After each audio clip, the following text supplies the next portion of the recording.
नमस्कार दोस्तों, स्वागत है आप सभी का हमारे इस चैनल जानू की जिंदगी में। दोस्तों, श्री ऐश मुफारे का इंतजार कर रहे हैं, है ना? तो जैसा कि मैं कह रहा था, देरी तकनीकी जटिलताओं, सार्वजनिक आलोचना और नियामक संस्थाओं के साथ चुनौतियों के बावजूद आप जानते हैं, ऐश हमेशा अडिग रहे हैं। यह इसलिए नहीं है कि वह परिपूर्ण है, बल्कि इसलिए है क्योंकि वह लगातार प्रयासरत रहे हैं, है ना? वह लगातार प्रयास करते रहे हैं और यही वजह है कि वह आज भी आगे बढ़ पा रहे हैं। तो खुद ऐश ने एक बार कहा था, कोशिश करना सीखने की एक संभावना है। इसे असफलता का नाम नहीं दिया जाता, बल्कि यह प्रगति की दिशा में एक आवश्यक कदम है। आप जानते हैं? तो चलिए यहां 1 मिनट रुकते हैं और सोचते हैं। आप जानते हैं, मिस्टर मुफारे की यह सोच गलती करने के डर को, उस डर को दूर कर देती है। आप जानते हैं, पिछले कुछ वर्षों से ऐश नेताओं और हर वर्ग के आम लोगों को, जिनमें आप और मैं भी शामिल हैं, इस पूरे आंदोलन में जब भी आप जुड़े हो, कोशिश करने, परखने और लगातार आगे बढ़ते रहने के लिए प्रोत्साहित करते रहे हैं। आप एक ही जगह पर खड़े नहीं रहते, क्योंकि वहां कोई गति नहीं, कोई प्रगति नहीं। एक ही जगह पर खड़े रहने में समझ रहे हैं, तो बिना परिपूर्णता का इंतजार किए हम बस आगे बढ़ते रहते हैं। और यह बहुत परिवर्तनकारी है, क्योंकि आपको बस शुरुआत करनी है और फिर असफल होना है या किसी और तरीके से करना है, इससे पहले कि आप सोचें, ठीक है, चलो इसे किसी और तरीके से करते हैं और देखते हैं कि क्या यह बेहतर लगता है, सही है। और एक बात जो मुझे लगता है, मैंने यह बात एक बार देखी है, कभी कभी जब हम इस तरह के बड़े प्रोजेक्ट की शुरुआत करते हैं तो हमारे पास बस एक कल्पना होती है। हमें अभी तक नहीं पता कि आगे क्या है, और इसलिए हमें यह भी नहीं पता कि हम क्या कर रहे हैं। तो हम काम करते करते ही सीखते हैं, करते हुए ही सीखते हैं, और यही सबसे अच्छा तरीका है कुछ भी करने का। तो अगर हम वहीं रुक जाएं और परफेक्शन का इंतजार करें, तो मुझे लगता है कि वह सिर्फ एक ख्वाहिश बनकर रह जाएगी। वह कभी हकीकत नहीं बन पाएगी। समझ रहे हैं ना? तो ऐश ने भी फिर से कहा, जब आप कुछ शुरू करना चाहते हैं तो यह कहना जरूरी है कि इसकी सफलता की कोई गारंटी नहीं है। जानते हैं, इसमें बहुत गहरी बात छुपी है, क्योंकि अगर आप सोचते हैं कि मैं 100% सुनिश्चित हूं कि लॉन्च से पहले सब कुछ बिल्कुल परफेक्ट है, और ऐसी बातें, तो आप खुद को भी धोखा दे रहे हैं। और यही वजह है कि कुछ लोग पहली ही कोशिश, परीक्षा या असफलता में हार मान लेते हैं। चौथी बात यह है कि वे कभी खड़े ही नहीं होना चाहते, क्योंकि उन्होंने परफेक्शन को उसके आने से पहले ही देख लिया। समझ रहे हैं ना? तो दूसरे शब्दों में कहें तो जोखिम के बारे में ईमानदार हैं। वह अपूर्णता को स्वीकार करते हैं और फिर भी कार्यवाही करने के लिए पर्याप्त साहसी हैं।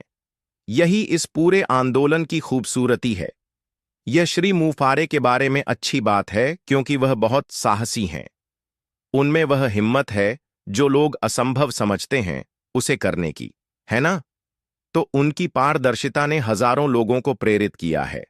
वास्तव में प्रेरित किया है कि वे अपने व्यक्तिगत और व्यावसायिक लक्ष्यों में आगे बढ़ते रहे, भले ही रास्ता इतना आसान ना हो।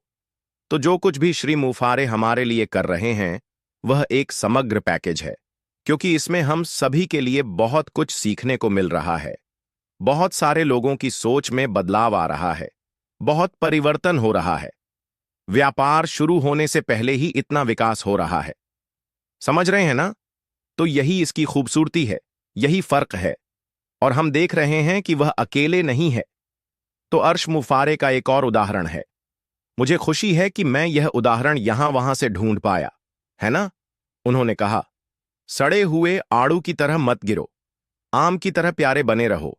और अगर आप वहां थे, अगर आप हमेशा ऐश को फॉलो करते हैं, तो मुझे पता है कि आपने उस दिन बैठकर देखा होगा जब उन्होंने यह कहा था, माफ कीजिए, मेरा इरादा कोई बेइज्जती करने का नहीं है। कभी कभी मुझे वह बहुत प्यारे लगते हैं जब वह ऐसी प्यारी बातें कहते हैं। सड़े हुए आड़ू की तरह मत गिरो, आम की तरह प्यारे बने रहो। यह तो काफी मीठा है ना?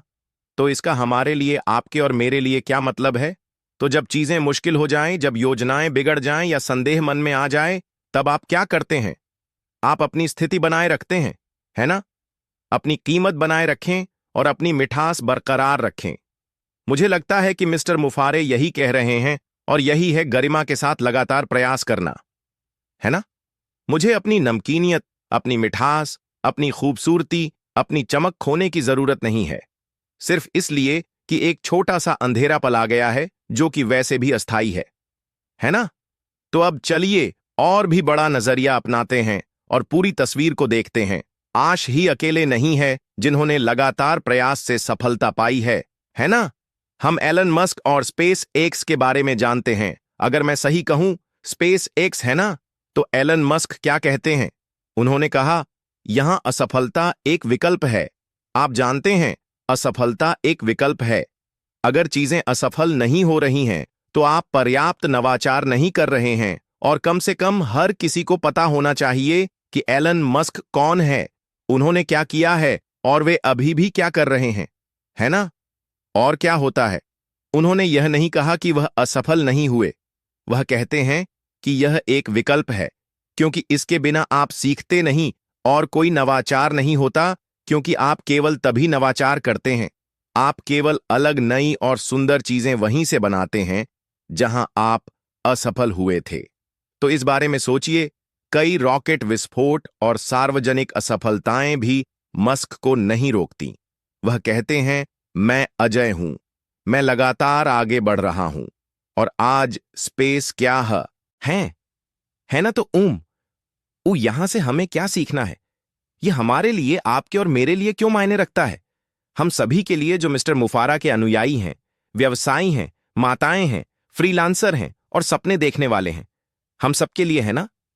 तो चाहे आपने अभी अभी इस आंदोलन से जुड़ना शुरू किया हो या आप शुरुआत से ही यहां हैं, चाहे आप ऑनलाइन बेचते हो, पढ़ाते हो, लिखते हो या कोई छोटा एनजीओ चलाते हो, अगर मैं यहां लिखने की बात कर रहा हूं, तो मैं बस आपका थोड़ा समय लेना चाहता हूं और आपको एक अच्छी खबर देना चाहता हूं। मेरी बहन फन्मी ने अभी अभी अपनी दूसरी किताब प्रकाशित की है, जिसका नाम है मदर्स एंड डॉटर्स। यह अब अमेजन पर उपलब्ध है। तो अगर आप बहन फन्मी के बारे में देख सकते हैं, तो उन्हें थोड़ा प्यार दिखाएं। एक प्रति मदर्स एंड डॉटर्स, यह अब अमेजॉन पर उपलब्ध है। मुझे नहीं पता, यह बस दिमाग में आ गया क्योंकि मैं लेखकों के बारे में बात कर रहा था, है ना? तो मैं फिर से यही कह रहा हूं, चाहे आप इनमें से कोई भी हो, क्या आप कंटेंट क्रिएटर हैं, लेखक हैं, कोई छोटा व्यवसाय या एनजीओ चलाते हैं, या आप अभी शुरुआत कर रहे हैं, दृढ़ता ही आपका सबसे बड़ा लाभ है।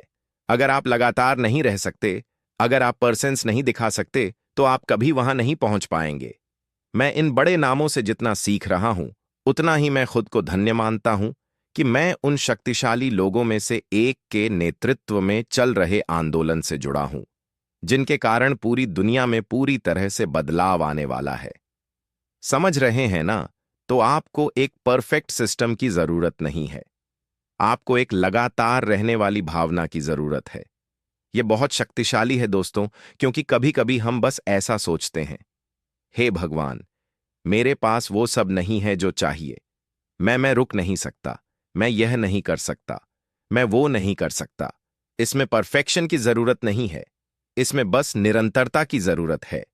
कभी कभी आप सोचने लगते हैं कि आपके पास, या आपको पता चलता है कि आपको तो यह भी नहीं पता कि आप क्या करना चाहते हैं। जाइए और सीखिए और अधिक जानिए और टिके रहिए। लगातार आगे बढ़ते रहिए और आप वहां पहुंच जाएंगे। किसी दिन लोग आपके बारे में वैसे ही बात करेंगे जैसे वे ऐश मुफारा, स्टीव जॉब्स, एलन मस्क और इन सभी लोगों के बारे में करते हैं। ये सब निरंतरता की वजह से है, समझे? तो ये हमारे जीवन का सबसे अच्छा समय है, और हम में से कुछ लोग इतने भाग्यशाली हैं कि इसका हिस्सा हैं। लेकिन जितना हम सीख रहे हैं, उतना ही हम आगे जाकर देंगे भी, है ना? यह व्यवसाय वास्तव में ऐश मुफारा के नेतृत्व में सिर्फ एक तकनीकी समाधान से कहीं बढ़कर है। यह वास्तव में मानसिकता, मिशन और परिपक्वता के लिए एक प्रशिक्षण स्थल है, समझे? अगर आप हर दिन की देरी की बात करें, तो आप एक सबक सीखते हैं। हर संघर्ष के पीछे एक तैयारी होती है। जानते हैं, हर ना के पीछे एक नया रास्ता होता है।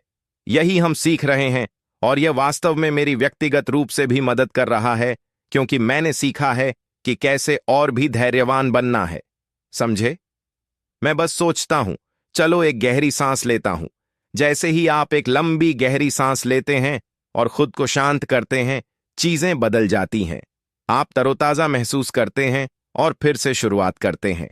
यही वह समय होता है जब आपके अंदर आगे बढ़ते रहने, डटे रहने और लगातार कोशिश करते रहने की भावना आती है, क्योंकि आपको पता है कि आप किसी ना किसी मोड़ पर जरूर वहां पहुंचेंगे दोस्तों।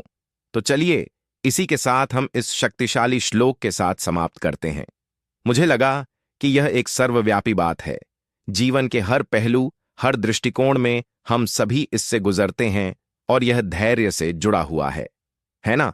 तो बाइबल कहती है, और भलाई करने में थके नहीं, क्योंकि उचित समय पर हम काटेंगे यदि हम ढीले ना पड़े। यह गलातियों से 9 है। मैं प्रचार नहीं कर रहा हूं, मैं बस यह कह रहा हूं कि हमारे सामान्य सांसारिक रोजमर्रा के लोग भी यह सीखते हैं और जानते हैं कि कैसे डटे रहे ताकि वे सफल हो सके। बाइबल भी यही कहती है, परमेश्वर के राज्य में भी जैसे व्यापार में होता है, परिणाम हमेशा दृढ़ता के बाद आते हैं, है ना? क्यों? क्योंकि परमेश्वर उस विश्वास को इनाम देता है जो क्रियाशील है, ना कि उस डर को जो पूर्णता की प्रतीक्षा करता है। कभी कभी आप वर्षों तक योजना बनाते हैं। ऐसी एक चीज है जिसकी मैं कई वर्षों से योजना बना रहा था, और अब आखिरकार मुझे एहसास हुआ कि इसे शुरू करने का समय आ गया है, और यह बहुत रोमांचक है और मैं बहुत उत्साहित हूं। एक दिन मैं यहां आऊंगा, यहीं बैठकर आपको यह कहानी सुनाऊंगा। मैं सच में यह करने के लिए बहुत उत्सुक हूं, सिर्फ इसलिए क्योंकि मैं इन लोगों से बाइबल से लगातार सीख रहा हूं। यही हमें वहां तक ले जाता है, जानते हो? तो चाहे आप कुछ बना रहे हो, या अपना ब्रांड एलची कर रहे हो, या अपनी जिंदगी को फिर से संवार रहे हो, अगर आप हार नहीं मानते तो आपको फल मिलेगा। यही है रहस्य, बहुत सरल। इसे बनाए रखो और निश्चित रूप से हम सफल होंगे, है ना? तो ऐश मुफारा के अनुयायी आप और मैं, हम यह सब वास्तविक समय में सीख रहे हैं। उनकी एक प्रेरणा और मानवता को ऊपर उठाने पर केंद्रित ध्यान ऐसे लोगों की एक पीढ़ी तैयार कर रहा है जो समझते हैं कि हम निरंतरता से ऊपर उठते हैं, ना कि पूर्णता से। पूर्णता जैसी कोई चीज नहीं है सिवाय इसके कि आप स्वर्ग में भगवान हो। वही एकमात्र पूर्ण प्राणी है जो मेरी जानकारी के अनुसार वास्तव में अस्तित्व में है। सब कुछ निरंतरता पर निर्भर है, क्योंकि उसके बिना आप काम नहीं कर सकते। तो आज रात दोस्तों, मैं सच में आपको चुनौती देता हूं। आप कहां पूर्णता का इंतजार कर रहे थे, जब भगवान या आपका मिशन आपसे निरंतरता की मांग कर रहा है? हम बस चाहते हैं कि आप फिर से सोएं, निष्पक्ष रहें। ऐसा मत कहिए क्योंकि यह मुझसे आ रहा है।